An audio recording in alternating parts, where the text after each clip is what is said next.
Hello everyone. So myself Anshul and welcome to my channel Miss Botanophilic. So in today's video I'll be telling you about a very important topic of plant pathology that is mycoplasmal disease. Okay. तो आज की video में हम लोग माइकोप्लाज्मल disease के बारे में पढ़ने वाले हैं. इससे पहले वाली वीडियो पे मैंने आपको नॉन पैरासिटिक डिजीज़ के बारे में बताया था. तो प्लांट पैथोलॉजी में ऐसे बहुत सारे सब टॉपिक्स होंगे जहाँ पे आपको डिफरेंट डिफरेंट डिजीजेस के बारे में डिटेल में पढ़ना होगा, ठीक है. लेकिन कुछ ऐसे स्पेसिफिक टॉपिक्स भी होते हैं लाइक माइकोप्लाज्मल डिजीज़ है, तो यहाँ पे आप 2 या 3 एग्जांपल्स पढ़ सकते हो डिजीज़ के डिटेल में. कोई भी आपका एज पर योर चॉइस जो जिसमें भी आपको इंटरेस्ट हो. वैसे तो बहुत सारे एग्जांपल्स होते हैं, हम हर एक एग्जांपल को कवर नहीं कर सकते हैं, ठीक है. तो कुछ स्पेसिफिक आप 2 या 3 एग्जांपल्स प्रिपेयर कर सकते हो. यहाँ भी मैं आपको 2-3 एग्जांपल्स को डिटेल में एक्सप्लेन करूँगी. हम लोग थोड़ा सा बेसिक देख लेते हैं कि ये माइकोप्लाज्मा होता क्या है. माइकोप्लाज्मा को हम बोलते हैं PPLO, that is pleuropneumonia like organism. Generally इनका जो स्ट्रक्चर होता है ना बिल्कुल फ्राइड एग की तरह लगता है because they do not have cell wall. आपने फ्राइड एग देखा होगा कि उसकी कोई सिमेट्री नहीं होती है, वो प्रॉपर ना सर्कुलर होता है ना स्क्वायर होता है. दिस इज बिकॉज कि उसमें ऐसा लगता है कि वो एकदम क्या है, अमीबा लाइक स्ट्रक्चर है, ठीक है. तो कैसा होता है, उसमें वेवी स्ट्रक्चर होता है. तो जनरली हम उसको फ्राइड एग इसलिए बोलते हैं because it do not have the presence of the cell wall. Okay, we call them as a pleuropneumonia like organism. Basically ये नॉट रेजिस्टेंट होते to streptomycin and they are resistant to penicillin. तो 2 type की यहाँ पे antibiotics mention की गई है. आपको पता होना चाहिए इनका एक कैरेक्टरिस्टिक फीचर है कि they are resistant to penicillin but they are not resistant to streptomycin. Okay, so this is all about mycoplasma. ये जनरल सा स्ट्रक्चर है, ये आप बाहर सेल मेम्ब्रेन दे सकते हो. दिस इज RNA, इसका जेनेटिक मटेरियल है. ये जो छोटे छोटे स्ट्रक्चर्स है ये हमारे राइबोसोम्स है. Okay, so this is about mycoplasma. अब देखो जो प्लांट्स होते हैं उसमें बहुत सारी माइकोप्लाज्मल डिजीज होती है.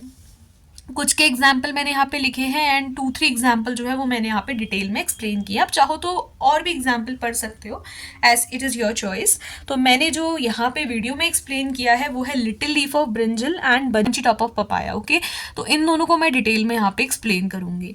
तो देखो बहुत सारी माइकोप्लाज्मल डिजीज मैंने यहाँ पे मेंशन करी है. आप इन दोनों को छोड़ के भी आप बाकी कवर कर सकते हो अगर आपके पास नोट्स अवेलेबल हैं तो. Like little leaf of brinjal, bunchy top of papaya, clover dwarf, clover phyllody, which is brooms and legumes, big bud of tomato and the grey speck of oat. तो ये कुछ हमारी माइकोप्लाज्मल डिजीज है, ठीक है. तो ये हमारा बेसिक इंट्रोडक्शन हुआ माइकोप्लाज्मल डिजीज को लेके. अब हम लोग देख लेते हैं लिटिल लीफ ऑफ ब्रिंजल. तो पहली जो डिजीज हम यहाँ पर कवर करने वाले हैं वो है लिटिल लीफ ऑफ ब्रिंजल. तो सबसे पहले इसको कोयम्बतूर में रिपोर्ट किया गया था. इसका जो पॉजिटिव एजेंट है वो है माइकोप्लाज्मा. ट्रांसमिटिंग एजेंट जो है इंसेक्ट वेक्टर होता है, तो उसको सेस्टियस फाइसिटिस बोलते हैं बेसिकली. अब इसके क्या क्या सिम्टम्स होते हैं. सबसे पहले जो ऑक्सिलरी बर्ड होती है, it induces to form small branches with small leaves that give shrubby or bushy appearance to the plant. देखो लिटिल लीफ ऑफ ब्रिंजल कह रहे हैं यानी कि कहीं ना कहीं लीव्स में हमें सिम्टम्स देखने को मिलेंगे. तो इसकी जो ऑक्सिलरी बर्ड्स होती है ना वो क्या करती है, छोटी छोटी ब्रांचेस बनाती हैं और वो छोटी छोटी ब्रांचेस में क्या होती है कि लीव्स निकलती है जो कि बहुत छोटी सी होती है. तो वो छोटी लीव क्या होती है ना, एक क्लस्टर टाइप बनाती है और एक बुशी अपीयरेंस देती है या फिर श्रब लाइक अपीयरेंस देती है प्लांट को. जबकि प्लांट जो होता है उसका एक लॉन्ग अपीयरेंस होना चाहिए था. लेकिन ये जो सिम्टम्स होते हैं इसमें डायरेक्टली ऑक्सिलरी बर्ड्स क्या होती है वो हमारे ट्रिगर्ड होते हैं, जिसकी वजह से छोटी ब्रांचेस निकलती है और छोटी ब्रांचेस होने की वजह से छोटी छोटी लीव्स होती है जो कि उसको श्रबी या फिर बुशी अपीयरेंस देती है. ओके, अगला जो सिम्टम इसमें होता है कि इसमें बेसिकली क्या होती है, स्टंटेड ग्रोथ होती है. मतलब जो ग्रोथ होती है वो कैसी होती है, छोटी छोटी प्लांट कैसा होता है, छोटी हाइट का होता है. फ्रूटिंग एंड फ्लावरिंग बिल्कुल एब्सेंट होती है, ना फ्रूटिंग देखने को मिलती है ना ही फ्लावरिंग होती है. इसके अलावा जो लीव्स होती है वो कैसी होती है, स्मॉल होती है, नैरो होती है और येलोइश कलर की होती है. That's why we are calling it as little leaf of. Little leaf इसलिए यूज कर रहे हैं बिकॉज लीव्स कैसी है, वो छोटी साइज की हो रही है, ठीक है. अब देखो उसका कंट्रोल क्या हो सकता है. कंट्रोल आप यूज कर सकते हो टेट्रासाइक्लिन यहाँ पे यूज कर सकते हो. इसके अलावा burn the previous year crop. हम क्या करते हैं ना, कभी कभी जब ऐसी इस टाइप की डिजीजेज होती है तो हम पुरानी क्रॉप को बर्न करने के बजाय उनको डंप कर देते हैं. तो बहुत केसेस ऐसे होते हैं कि जो माइक्रोब्स होते हैं ना वो फिर भी जिंदा रहते हैं. तो इस कंडीशन पे हमें क्या करना चाहिए कि जो प्रीवियस क्रॉप्स होती है उनको बर्न कर देना चाहिए. And also there must be the eradication of weed and transmitters. जो वीड और ट्रांसमिटर के बारे में मैंने आपको बताया जो that is the Cestius phycitis, इसको हमें क्या करना चाहिए, जो कि एक इंपॉर्टेंट ट्रांसमीटर है इस टाइप की डिजीज का, इनके कंट्रोल या इनका एरेडिकेशन पे क्या होना चाहिए, वर्क होना चाहिए। ठीक है, आप ये सिंपल सा डिजीज यहाँ पे जो है सिंपल सा डायग्राम देख सकते हो। This is the normal leaves, और यहाँ पे जो लीव्स हैं वो छोटी छोटी बुशी लाइक अपीयरेंस इसको दे दिया है। ठीक है, एक गुच्छे की तरह, गुलदस्ते की तरह आपको दिख रहा होगा। And these are the infected leaf of brinjal, but these are the normal leaf. Next disease is the bunchy top of papaya. अभी जो बंची टॉप ऑफ पपाया है इसका भी अपना एक ट्रांसमीटर है जिसको कॉमनली हम लोग लीफ हॉपर कहते हैं, दैट इज एम्पोइजिया पपाई। ओके, सो बेसिकली ये जो हॉपर है हमारा, लीफ हॉपर है, वो रिस्पॉन्सिबल होता है for causing the bunchy top of papaya. इसमें सिम्टम्स क्या होते हैं, that nodes and internodes are short and that causes the stunted growth. यहाँ पे भी स्टंटेड ग्रोथ होती है। जो नोड्स और इंटरनोड्स होते हैं वो कैसे होते हैं, छोटे होते हैं, छोटी उनकी ग्रोथ होती है, जिसकी वजह से जो प्लांट होता है उसका स्टंटेड अपीयरेंस होता है। एपिकल ग्रोथ हमारी स्टॉप हो जाती है, एपिकल करने का जो टॉप की ग्रोथ होती है यानी कि ऊपर वाले पोर्शन की ग्रोथ होती है वो रुक जाती है। And the plant appear with a bunchy top, plant का जो टॉप वाला पोर्शन होता है बिल्कुल बंच की तरह यानी कि गुच्छे की तरह दिखने को मिलता है। फ्रूटिंग फ्लावरिंग बहुत रेयर हो जाती है। If fruit sets then they are bitter in taste. अगर क्या होता है, बेसिकली आपने देखा होगा कभी कभी जो पपीते होते हैं ना वो कड़वे होते हैं।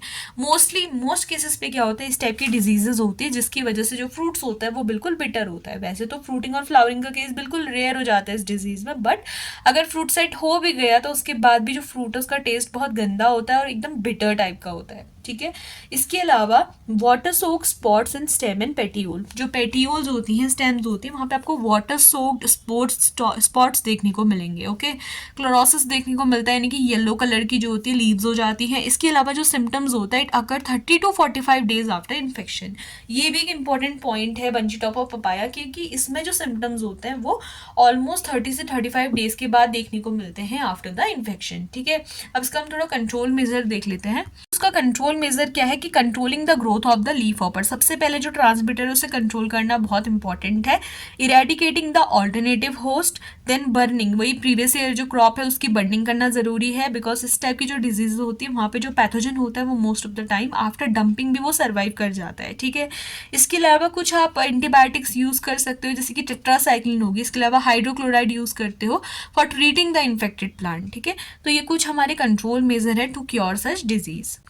तो अगर आपका एग्जाम में माइकोप्लाज्मल डिजीज आता है तो डेफिनेटली आप लोग यहाँ पे ये सारी चीज़ें एक्सप्लेन कर सकते हो कि माइकोप्लाज्मल डिजीज क्या होती है, एक जनरल इंट्रोडक्शन बता सकते हो, कुछ डिजीज़ के नाम लिख सकते हो, उसमें से कुछ स्पेसिफिक आप 2 to 3 डिजीज को डिटेल में एक्सप्लेन कर सकते हो। ठीक है, जो भी डिजीज के बारे में मैंने आपको बताया आप इनके बारे में एक्सप्लेन कर सकते हो, या फिर अगर किसी और माइकोप्लाज्मल डिजीज के बारे में आपके नोट्स प्रिपेयर्ड हैं, आपने पढ़ा है, तो आप उनको एक्सप्लेन कर सकते हो। ठीक है, बट ऑलमोस्ट 2 to 3 एग्जाम्पल्स आपको पता होनी चाहिए, डिटेल में डिजीज के बारे में आपको नॉलेज होना चाहिए कि उसका ट्रांसमीटर कौन है और क्या सिम्टम्स होते हैं, कौन कॉजेटिव एजेंट है, इसके अलावा कैसे कंट्रोल मेजर उसके हो सकते हैं, किस तरह से हम उस डिजीज को कंट्रोल कर सकते हैं। ठीक है, तो इन बेसिक चीज़ों के बारे में आपको पता होना चाहिए।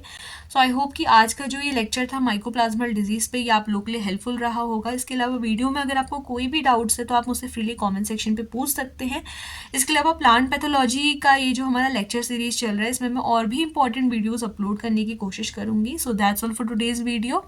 If the video is helpful then please like, share and subscribe. Thank you.